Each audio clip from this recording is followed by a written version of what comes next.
Warm greeting to all who treasure their relationship with Jehovah. Scripture to analyze is Hebrews 13:5 reads, "Let your way of life be free of the love of money."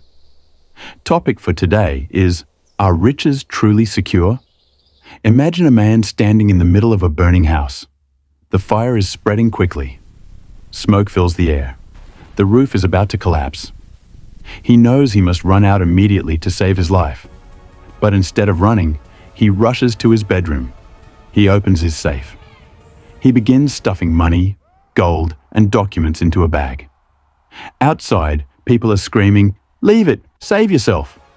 But in his mind, he keeps thinking, "I worked so hard for this.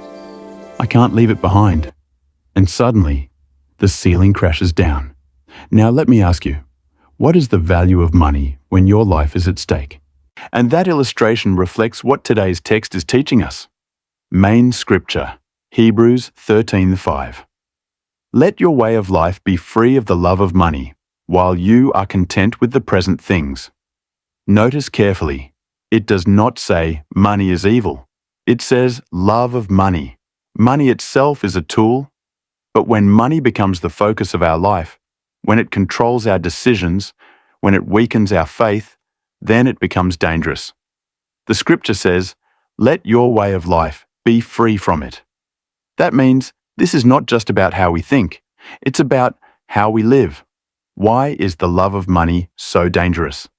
The daily text explains that strong faith in the nearness of the end helps us reject materialism. If we truly believe that this system is temporary, why would we build our entire life around it? That brings us to Ezekiel 7:19. They will throw their silver into the streets. Neither their silver nor their gold will be able to save them in the day of Jehovah's fury. Picture that. People throwing money into the streets. Why? Because at that moment, they realize money cannot save them. All the overtime work, all the sleepless nights, all the sacrifices made at the expense of spiritual things. And suddenly, it means nothing. This scripture is not just history, it is a warning. There will come a time when wealth will not protect anyone. Living in a materialistic world. We live in a world that constantly says, work harder, make more money, upgrade your lifestyle. Success equals wealth. Social media makes it worse.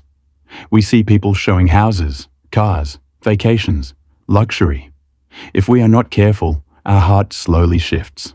We may still attend meetings. We may still preach. But our mind starts calculating.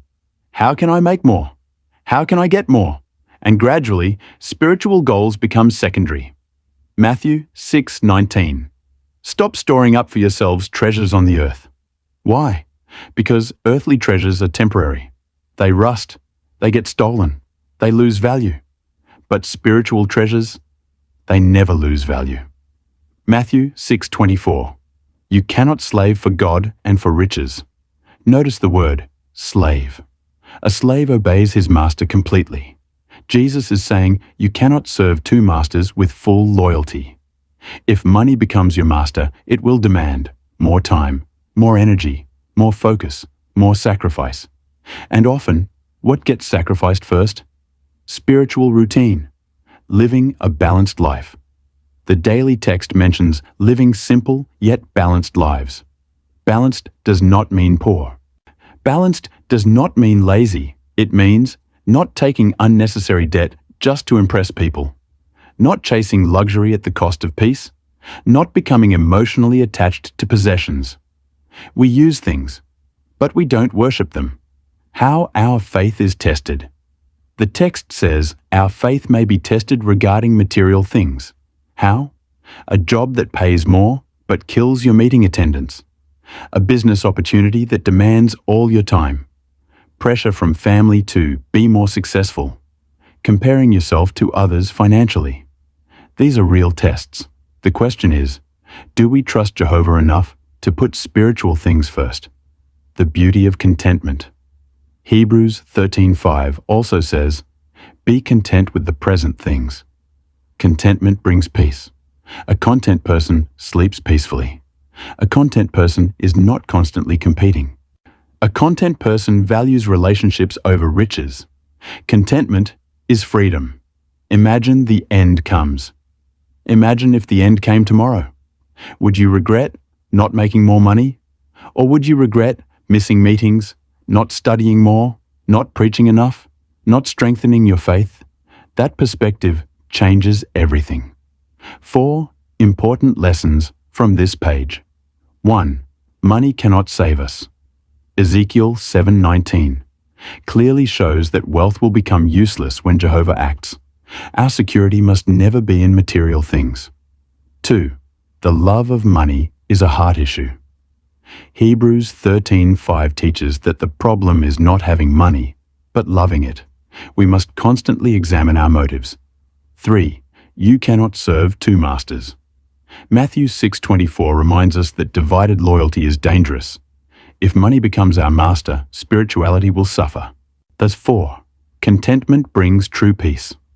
A simple, balanced life focused on spiritual goals brings joy and stability that money cannot buy.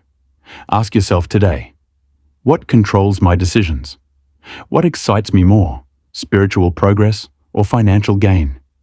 If Jehovah examined my heart, what would he see? Let us live in such a way that if everything material disappeared tomorrow, our faith would still stand strong. Let your way of life be free from the love of money. Because when this system ends, the only true wealth will be your faith, your loyalty, your relationship with Jehovah.